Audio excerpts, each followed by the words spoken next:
bound in chains, she met a silent rancher, and her destiny changed forever. The wagon hit a rut, and Clara Donovan pitched forward, her wrists pulling hard against the rope that held them to the iron ring bolted to the floor.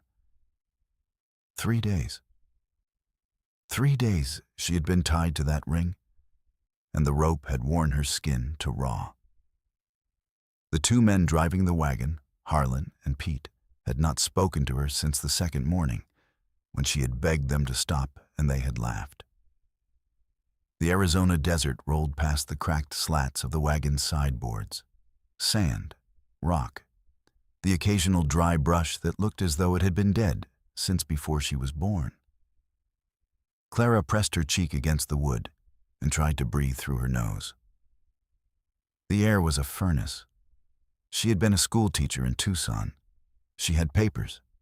She had a desk. She had 23 students who called her Miss Donovan and brought her sun-dried flowers in the spring. None of that mattered now, because a man named Harlan Briggs had decided she had seen something she was not supposed to see, which she had. She had watched him shoot a land agent named Gus Mercer in the back on a Tuesday afternoon on the main road, and Gus had fallen with his arms stretched out like he was trying to hug the earth one last time. She had run, not fast enough. The wagon slowed. Clara lifted her head. Through the slats, she could see a gate made of 2 pine posts and a crossbeam, and hanging from the crossbeam were the burned letters of a name: Colts Ridge Ranch. The wagon creaked through the gate and moved up a long dirt path toward a low stone house with a covered porch.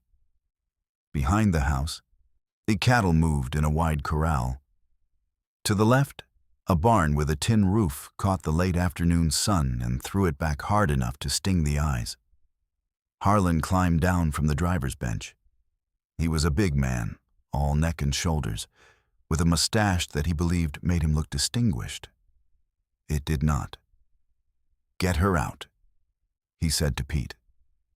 Pete untied the rope from the iron ring, but left Clara's wrists bound. He pulled her out of the wagon, and she nearly went down on the dirt, but caught herself. Her legs had been folded in the wagon so long they had forgotten their job. "Stand up straight," Harlan said. "You look like a wilted plant." Clara stood up straight, not because Harlan had told her to, because she refused to let him see her fold. A door opened on the porch. The man who stepped out was not tall the way Harlan was tall, and he was lean, the kind of lean that comes from years of work rather than hunger, with hands that looked like they had been carved from the same wood as the fence posts. He wore a plain gray shirt and dark trousers, and a hat that had seen enough sun to have earned its shape. He stood at the top of the porch steps and looked at Harlan the way a man looks at a stray dog that has wandered into his yard.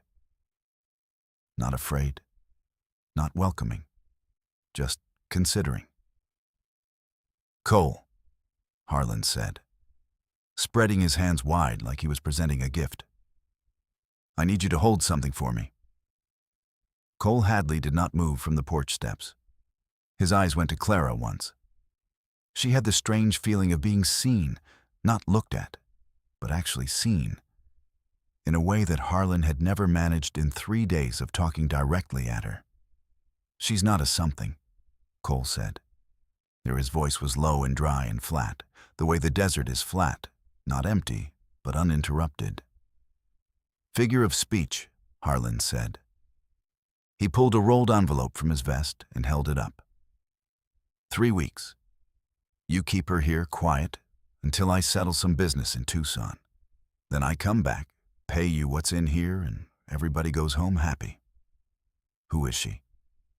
"Nobody important." "Then why does she need keeping?"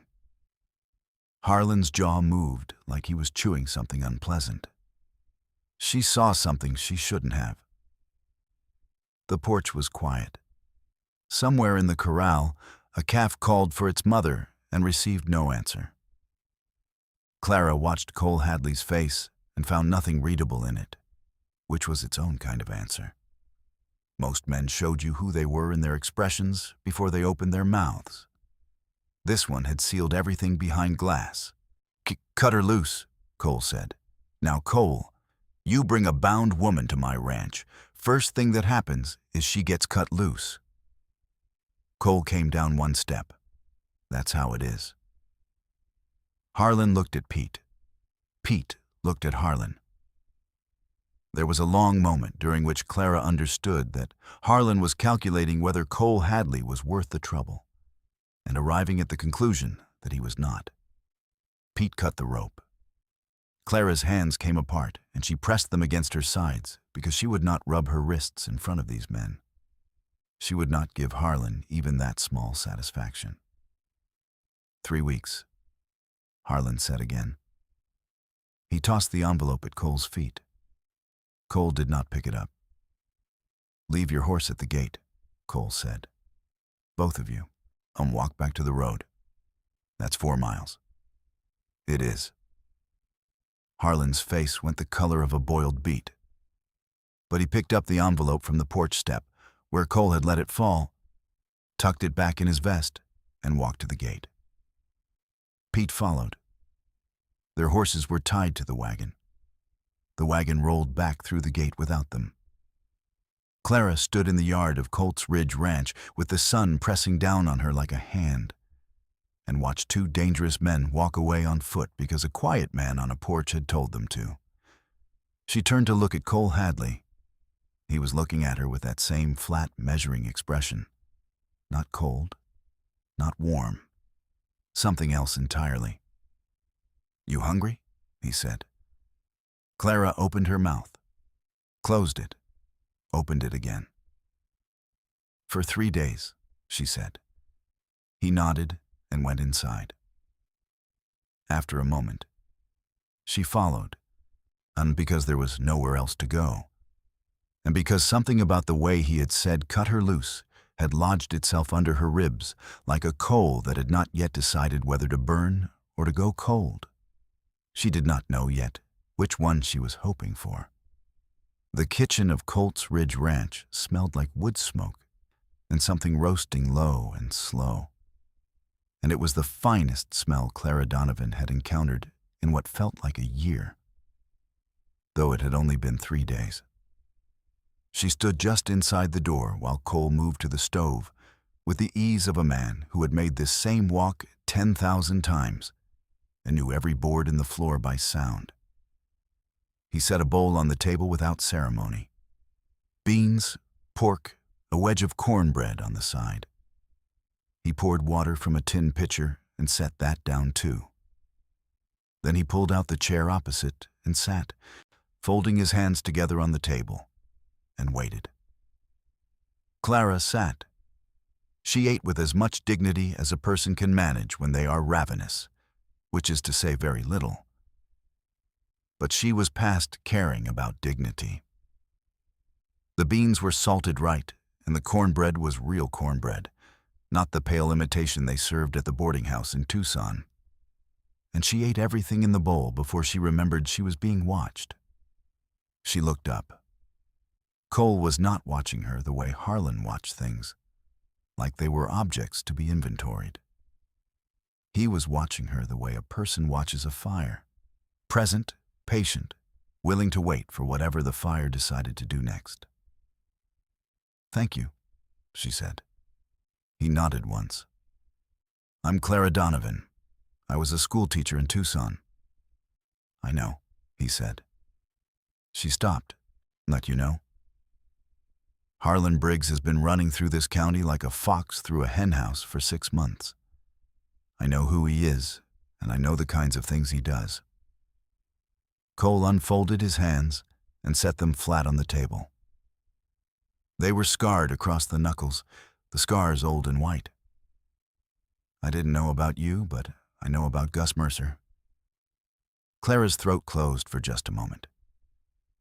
Gus was a friend, she said, which was not the whole truth, but was a piece of it.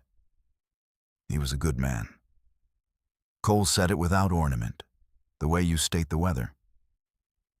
He was trying to file a claim against the land Briggs has been stealing from families along the South Ridge. Briggs didn't want that claim filed. I saw him shoot Gus in the back, on the main road, in broad daylight. Clara put her hands flat on the table to match his, steadying herself against the memory of it. He didn't even look around first. He just walked up and did it and kept walking. That's Briggs. He had men at the land office within an hour. He had men at the sheriff's by nightfall. She looked at Cole Hadley. I went to the sheriff myself. The sheriff looked at me and told me I had probably seen two men arguing and misunderstood the situation. Something moved in Cole's expression. Not quite anger, more like recognition of a familiar injustice. So I was going to leave Tucson, Clara said. I had my trunk packed and a ticket for the morning stage. I was going to go to Phoenix, find a federal marshal, file a proper report. She paused. I didn't make the stage. No, Cole agreed. Outside, the ranch was settling into evening, but through the kitchen window, Clara could see the last light going amber across the corral, turning the dust to gold.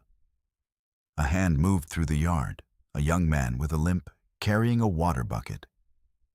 And Cole watched him for a moment, the way a man watches someone he is responsible for. How many men work your ranch? Clara asked. 3, Cole said. Eli, who you just saw. Danny, who is 15 and currently arguing with a fence post on the east pasture. And Lou, who is 62, and will tell you she retired 5 years ago but still does the work of 2 people. Lou is a woman? Lou has always been a woman. Clara found, against all reasonable expectation, that she almost wanted to smile. She pressed it down. Briggs will come back. He will. You know that, and you still turned him away. Cole looked at her steadily. Sir, I turned him away because what he was asking me to do was wrong. The reasons he'll come back don't change that. He'll bring more men next time. He tends to. Clara put her hands in her lap. The wrists were starting to burn now that the initial numbness had worn off, the raw skin registering every small movement. She had not looked at them yet. She did not want to look at them in front of anyone. But Cole had noticed. His eyes dropped to her hands and came back up to her face with that same quiet economy of expression. Lou will have something for that, he said. I'm fine. You're not.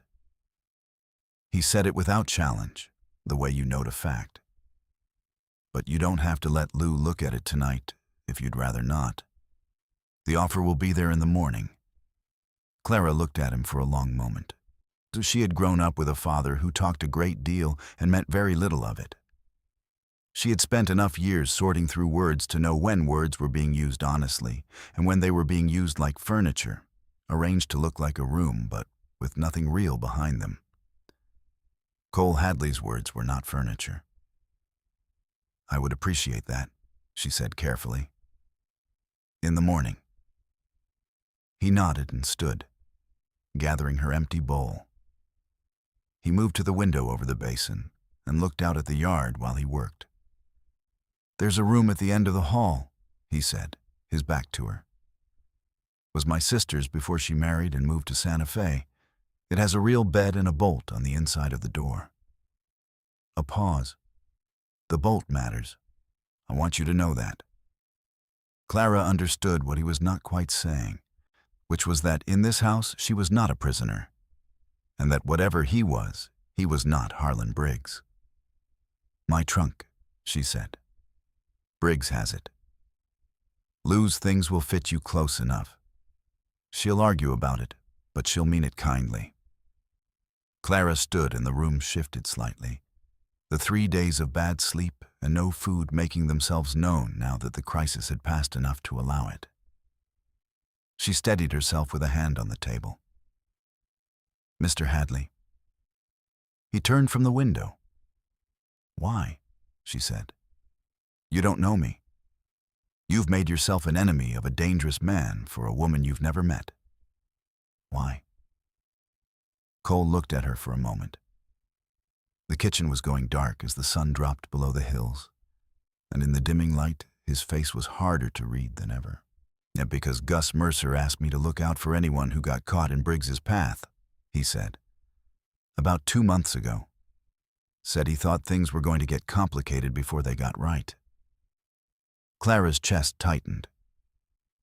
He knew, she said softly. He knew Briggs was going to come for him. He knew, Cole confirmed. He asked anyway. He turned back to the window. Clara stood in the darkening kitchen of a stranger's house in the middle of the Arizona desert, with the rope marks on her wrists and a dead man's foresight wrapped around her like a second skin. She had thought Gus Mercer had died, not knowing anyone would follow through for him. She had been wrong about that.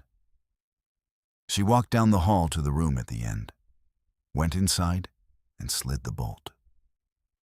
The bed had a quilt on it, blue and white in a star pattern, and it was the most beautiful thing she had seen in recent memory. She sat on the edge of it and finally, in the dark and alone, let herself look at her wrists. They were bad. Not broken, not ruined, but bad enough. She pressed them together against her stomach and sat with that for a moment, letting it be what it was. Outside, through the small window, the Arizona sky was coming into its own the way it does at night in open country. Enormous and salted with stars, indifferent and spectacular all at once. An owl called somewhere on the ridge. The cattle in the corral had gone quiet. Clara Donovan, who had thought she was at the end of her choices, lay down on the blue and white quilt and went to sleep in someone else's house. And for the first time in 3 days, she slept without listening for the wagon to stop. The next morning came in hard and bright through the small window, and Clara woke to the sound of hammering. She lay still for a moment, cataloging where she was and what had happened, which took less time than she expected. The facts were clean. A dead man named Gus Mercer. A man named Cole Hadley, who had known Gus Mercer. A ranch in the desert that smelled like wood smoke and was, for the moment, the only safe place in 300 miles. She got up and found that someone, Lou, she would learn, had left a dress folded on the chair beside the door. Plain brown calico, a little wide in the shoulders, but otherwise close enough. A basin of water sat beside it with a bar of soap and a strip of clean cloth. The cloth was already folded into a precise rectangle, in the way a person folds something when they want another person to know they took care. Clara washed her face and hands with great caution and looked at her wrists in the morning light. They had scabbed overnight and were not as bad as she had feared. She wrapped them in the cloth, 2 neat turns tied off on the inside, and pulled the dress's long sleeves down over them. She followed the sound of hammering to the east pasture. Eli, the young man with the limp, was restringing wire on a downed section of fence. Beside him, a boy who could only be Danny, 15, with ears slightly too large for his current face, was holding the wire taut while Cole drove staples with a hammer that sang against the post. Neither Danny nor Eli spoke much. Cole spoke less, and the 3 of them worked in a companionable silence that had the quality of long practice. A woman sat on a flat rock 10 feet away from the work, apparently overseeing it, with a tin cup of coffee and an expression that suggested nothing met her standards. She was perhaps 60, perhaps older, with gray hair cut sensibly short and hands that matched Cole's for the story they told about a lifetime of labor. This was Lou.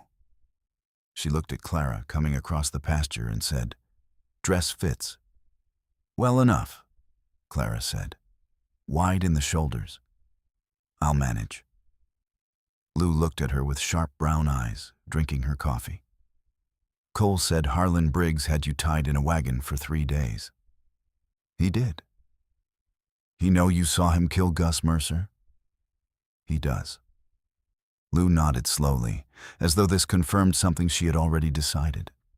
Briggs runs with 6 men regular, sometimes 8. He's got the county sheriff in his pocket, and 2 of the 3 land judges in Tucson will do what he tells them. She paused. You know any of this? Some of it. The federal court in Phoenix is the only body he doesn't own. You file there, you've got a case. You need to get to Phoenix. Clara glanced at Cole, who had not paused in his hammering. I know. I was trying to when Briggs caught me. Cole sent a wire this morning, Lou said. She said it the way you say something you want heard but don't want to make too large. To a federal marshal out of Phoenix, man named Art Colby. Cole rode to the station before sunup. The hammering stopped. Cole stood and knocked dust from his gloves against his thigh and turned to look at the fence line without looking at Clara. She felt something happen in her chest that she did not entirely have language for. Not gratitude exactly. Something more complicated. The feeling of being counted on behalf of without being asked. Which is only a good feeling when you trust the person doing the counting. She found that she trusted Cole Hadley, which was a strange and slightly inconvenient discovery to make before breakfast. How long for the marshal to come? She asked Lou. 3-4 days if Art's where Cole thinks he is. Lou turned her cup in her hands. Long time for Briggs to stay patient. He won't. No, he won't. Lou stood from her rock. She was taller than she looked sitting down, with a straight back that defied her age. Come on, you can help me in the garden, and we can pretend we're not both thinking about what's coming. Clara fell into step beside her. She spent the morning in the kitchen garden, which was large and well kept, and Lou's clear pride, pulling weeds from between the bean rows while Lou talked. Lou talked the way some people work, steadily, without waste, covering real ground. She had been cooking for Cole's ranch since his father had run it.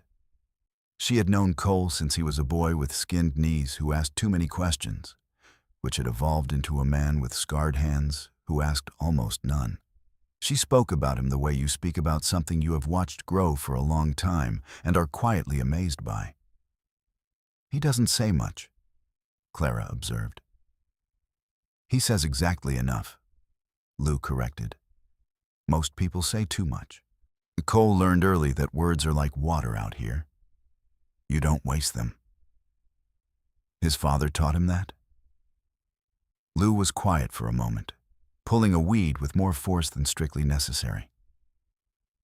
His father taught him that silence was safer than speaking. That's a different lesson, and Cole had to unlearn it. She patted the soil back into place. He did mostly. Clara sat back on her heels. The sun was high and warm, but not yet brutal. A hawk turned lazy circles over the south pasture. In the corral, she could see Danny moving among the cattle with a bucket, talking to them in a low, continuous murmur, the way very young people talk to animals. He's going to put himself between me and Briggs, Clara said. It was not a question. He already has, Lou said. I don't want that. Lou looked at her with those sharp eyes. Then wanting or not wanting it doesn't change it. Cole made a promise to Gus Mercer, and Cole keeps promises the way other people keep land, like it's the only thing worth holding. Clara went back to pulling weeds. She thought about Gus Mercer, who had known his own end was coming, and had spent what time he had making arrangements for the people who might come after him. She thought about the specific kind of courage that requires to plan for a future you know you will not be part of. She thought about Cole Hadley riding to the telegraph station before the sun came up, alone on the dark road, because a dead man had asked him to help a woman he had never met. The afternoon brought trouble in the form of dust on the road. Eli saw it first from the top of the water tower, where he climbed each afternoon to check the level. He came down faster than his limp usually allowed and went straight to Cole at the barn. Clara was crossing the yard with a basket of beans when she saw the two of them talking, Cole with his head bent slightly toward Eli's report. And she knew from the stillness of Cole's posture before she could hear the words. She walked to them. How many? Cole and Eli both looked at her. Neither one seemed surprised that she had correctly read the situation. 4 riders, Eli said, coming from the South Road. Briggs? Can't say for certain. The dust says horses moving with purpose. Cole looked at Clara. Go inside. I'd rather not. I know. He said it without impatience, just a plain acknowledgement of her preference. I'm asking you to. Because if it is Briggs, and he sees you in the yard, the conversation starts differently than if he has to come to the door. This was reasonable. Clara did not like it, but it was reasonable. She went inside.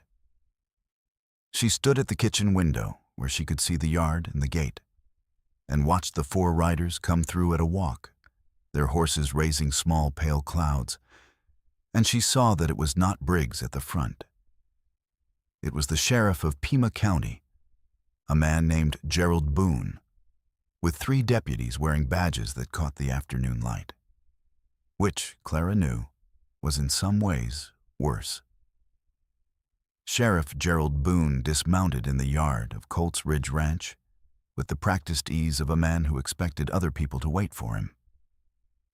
He was 60 perhaps, with the comfortable roundness of a person who ate well and worked selectively, and he had the kind of smile that went everywhere except his eyes. Clara had met him once before, at the schoolhouse, when he came to talk to the children about respecting the law. She had thought at the time that he had a salesman's face. She thought so now. Cole walked out from the barn. He did not change his pace. Gerald, he said. Cole. Boone looked around the yard with the leisurely attention of a man doing an inventory. Heard you had a visitor come through yesterday. People pass through. This particular visitor concerns me.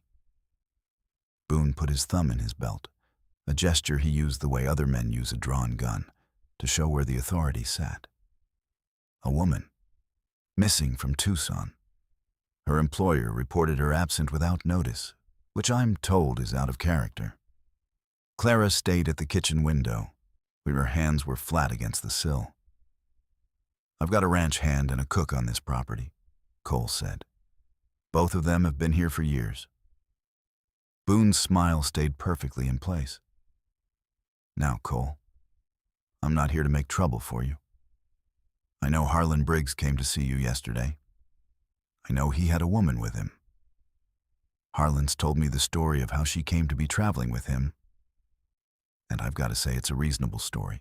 A story about a woman who got confused after a very upsetting incident and needed to be brought home safe. What incident is that? She witnessed a confrontation between 2 men that she's misread in her distress. Boone tilted his head. These things happen. A frightened woman, a misunderstanding. The charitable thing is to return her home and let her rest. The 3 deputies had spread slightly, not dramatically, not in a way that could be called aggressive, but enough that each one covered a different angle of the yard. Clara noticed it. Cole, she was certain, had noticed it before she had. Gus Mercer is dead, Cole said. Boone's face did not change. Gus Mercer had a bad accident on the Tucson road. Terrible thing. His horse shied and threw him, and he struck his head. We recovered the body 2 days ago. A pause. Tragic. The lie had such a smooth surface that Clara felt her stomach turn at the craftsmanship of it. They had covered it. Of course they had covered it. Briggs had had 3 days. I see, Cole said. Now, about this woman. There's no woman here, Gerald. Boone let the silence sit for a moment. and one of the deputies had drifted to the left, putting himself within a casual 10 feet of the barn door. Another was near the water trough, hands loose at his sides. "Cole," Boone said, with the tone of a man trying one more reasonable appeal before the unreasonable ones become necessary. "I have always respected your family. Your daddy and I were friends for 30 years. I am asking you, as someone who bears you goodwill, to not make this difficult. You're bearing me goodwill while your man Henderson gets within spitting distance of my barn," Cole said. "Tell Henderson to step back." Henderson stepped back. The speed of it told Clara something about who actually made men step back in this county, and it was not Gerald Boone. "I'll need to search the property," Boone said. His voice had gone flatter. The salesman face was still in place, but the sales pitch was over. "You got paper for that? I can have paper by morning." "Come back with paper," Cole said. "I'll put the coffee on." Boone looked at him for a long moment. Then he looked at the house, and Clara took one small step back from the window, into the shadow where the afternoon light did not reach. "This isn't a good road you're starting down," Boone said. "I'm not starting anything," Cole said. "I'm standing on my property having a conversation with the county sheriff. The day that becomes a bad road, the whole territory's in trouble." Boone gathered his reins and remounted with somewhat less ease than he had dismounted.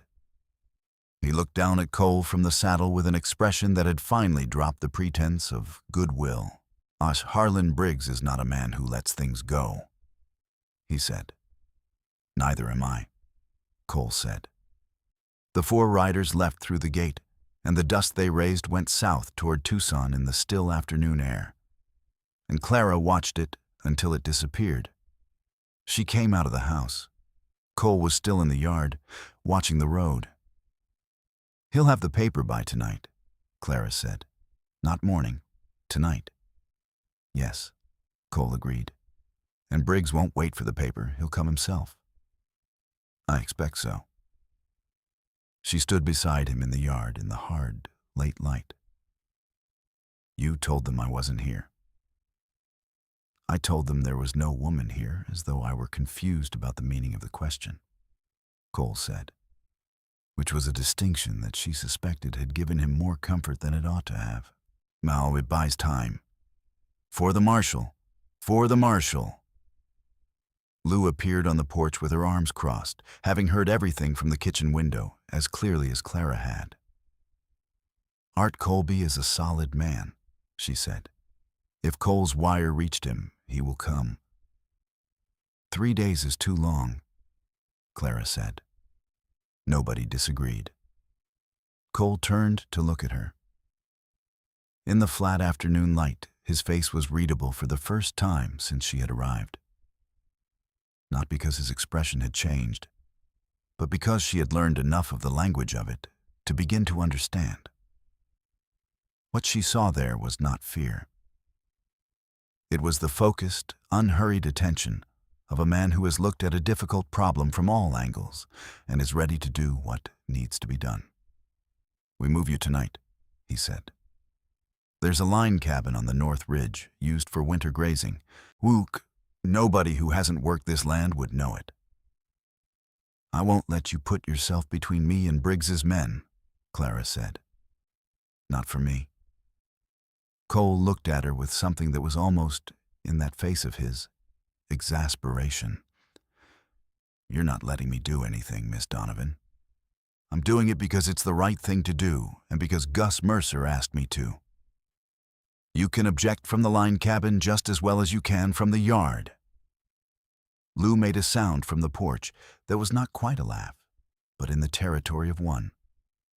Clara looked at Cole Hadley in the hard light and felt the thing in her chest again, the thing she did not have complete language for. It was this: being in the presence of a person who did the right thing, not because it was convenient or safe, or even because they would be thanked for it, but because they were built in such a way that the alternative was not actually an option for them. She had met very few such people. She had met none who looked quite like this. "All right," she said. "Tonight." They left for the line cabin at an hour when the sky was the color of a bruised plum, and the first stars were just becoming themselves. Lou packed a saddlebag with provisions, while Danny brought 2 horses from the corral, a compact gray mare for Clara and Cole's own bay, a horse called simply Roan, who had the temperament of something that had long since decided the world was beneath its concern. Eli stayed at the ranch with Danny and Lou. He took this without complaint, though Clara could see in his face that he wanted to come. Cole put a hand on his shoulder briefly as he passed, and Eli nodded once, and that was the whole of the conversation. They rode north by starlight. Cole set a pace that was quick but not reckless, moving through country he clearly knew by more than memory, by the kind of physical familiarity that lives in the body rather than the mind. The gray mare followed Roan without difficulty, and Clara kept her eyes on the ridge above them, watching for shapes against the stars that did not belong.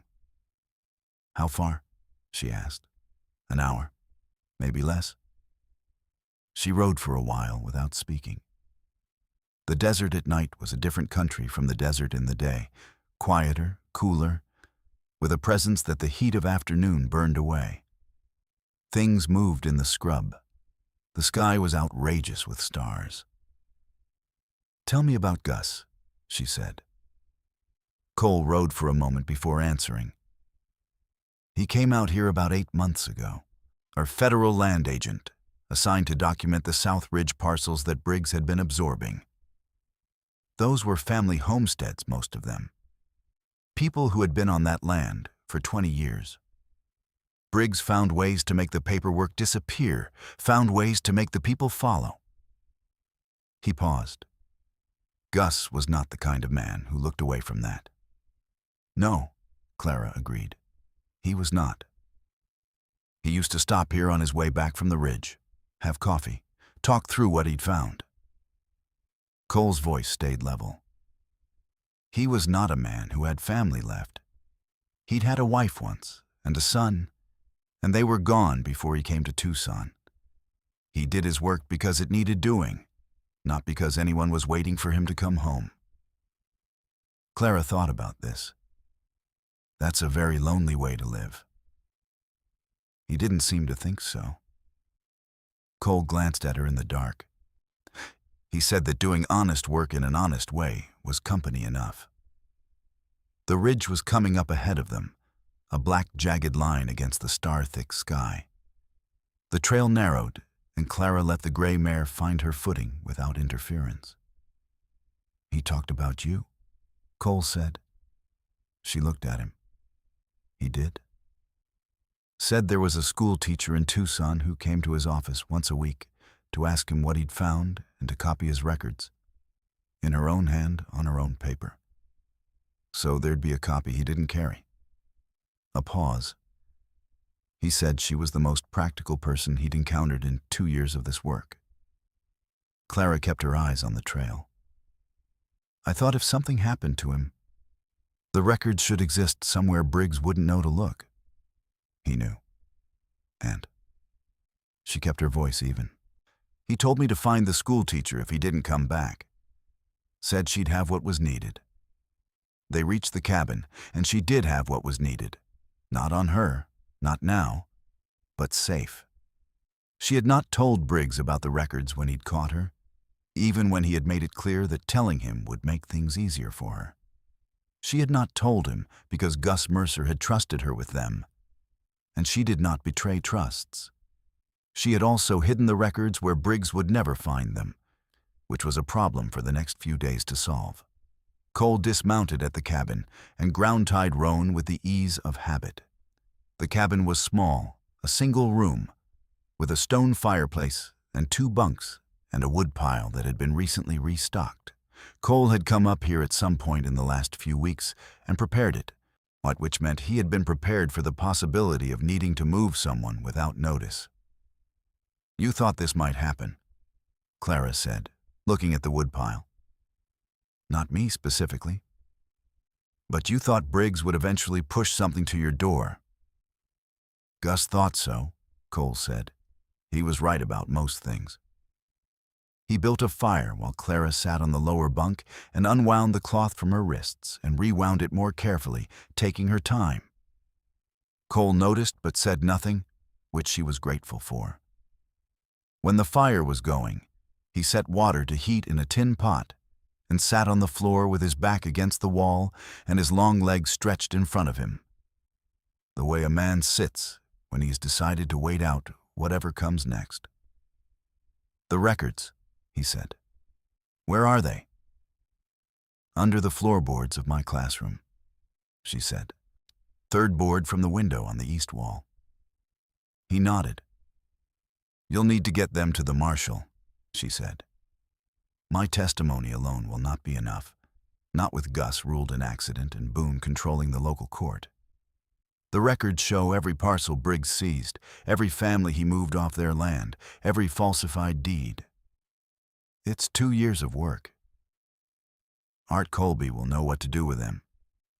If he comes. He'll come."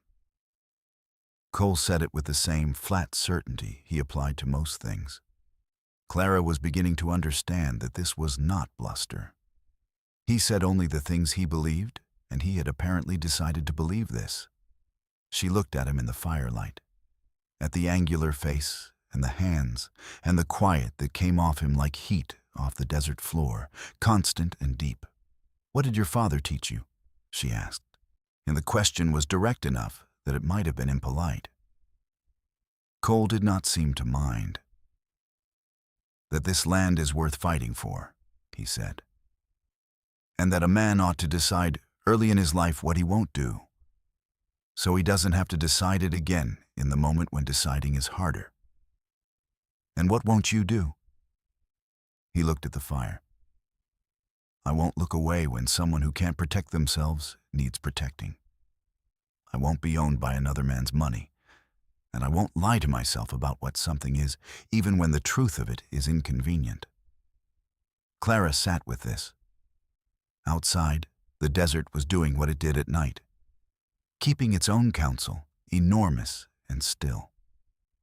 The fire popped. The horses were quiet on the picket line. "I need to tell you something," Clara said. Cole looked at her. "I am afraid," she said. "I have been afraid since I watched Gus fall on that road, and I have been managing it because there was nothing else to do. But I want you to know that I am afraid, and that I understand the danger you are in because of me, and that I do not take that lightly." Cole looked at her for a long moment. "I know," he said. "I wanted to say it plainly. I heard it plainly."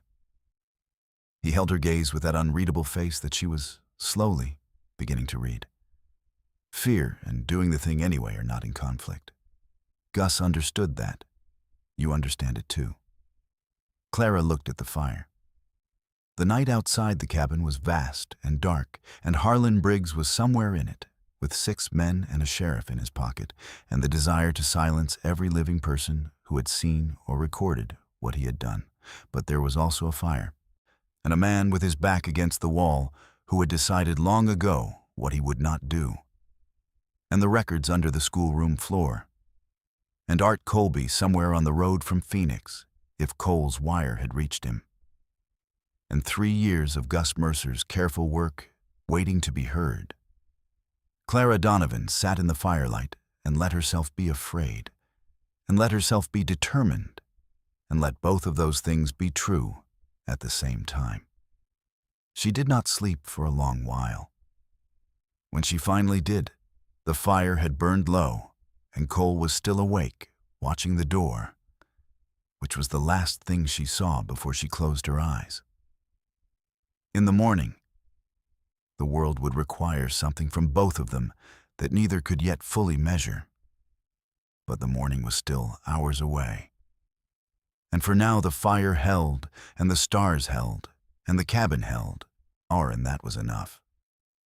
When the marshal's horse appeared on the North Trail 2 days later, dusty and hard-ridden, Clara was standing at the cabin door with Cole beside her and Gus Mercer's records wrapped in oilcloth in her hands. Art Colby was a lean man with tired eyes who had clearly not slept in 2 days. And when he read the first page of those records, he stopped his horse and read it again. And then he looked up at Clara with an expression that was the particular expression of a man who has just understood the full size of a thing. "How long has Briggs been at this?" he said. 2 years that we can document," Clara said. "Probably more before that." Colby looked at Cole. Cole looked at him. Something passed between them that Clara suspected was the compression of a longer history into a short, direct look. I've got 2 deputies in Tucson," Colby said. "Federal warrants in my bag. And I've been wanting to have this conversation with Harlan Briggs for 14 months. He looked at the oilcloth bundle in Clara's hands. "That everything?" "Everything Gus Mercer spent 2 years collecting," she said. "And everything I added to it." Colby took it from her with both hands, the way you take something you understand the weight of. Harlan Briggs was taken into federal custody 3 days later in Tucson, in the middle of the main road, in broad daylight. Gerald Boone was taken the same morning, at his office, before he had finished his coffee. The families on the South Ridge got their land back. It took 6 months of federal proceedings and 2 more trips to Phoenix, and a document signed by a judge whose name Clara wrote down and memorized. And then it was done. Clara Donovan went back to her classroom, to her desk and her 23 students and the sun-dried flowers that arrived each spring. She rebuilt everything that had been disrupted, which took time and required more courage than she had expected, because surviving something and then returning to ordinary life afterward demands its own kind of bravery. Cole Hadley sent her a letter in November. It was short, as everything he said was short. It said that the South Ridge families had gathered at the ranch on a Sunday, and that Lou had cooked enough food for twice the number of people present, and that Danny had grown another 2 inches, and that Eli had taken on a second ranch hand to help with the winter grazing. It said that Rowan had lost a shoe on the North Trail and sulked about it for a week. It said that if she was ever in that part of the territory, the coffee would be on. Clara read the letter twice at her desk, after the students had gone home, in the thin November light, with the dry flowers still on the windowsill from last spring, because she had not been able to make herself replace them yet. She wrote back. The letter she wrote was longer than his, which she suspected he expected. She told him about the federal proceedings, and the families, and the judge's name, and what it had felt like to sit in a federal courtroom, and say plainly what she had seen on that Tuesday afternoon on the main road, with Gus Mercer's records laid out on the table in front of the court. She told him that she had not been afraid when she said it. She told him that she thought about the line cabin sometimes, and the fire, and what he had said about deciding early in life what you will not do. She told him that the coffee invitation was appreciated, and that she intended to take him up on it. She did in the spring, when the desert was as close to gentle as the desert gets, and the Southridge families were planting their first season back on their own land, and Lou's garden was coming up green in the warm Arizona sun. She stayed 3 weeks. Then she stayed longer. The blue and white quilt in the room at the end of the hall had been washed and pressed, which she noticed on the first day and did not mention for several days after that. And when she finally did, Cole said only that he had expected her to come back, which was all he said about it and all that needed to be said. Clara Donovan had come to Arizona with a trunk full of school books and the ordinary plans of an ordinary life. And she had watched those plans come undone on a Tuesday afternoon on the main road.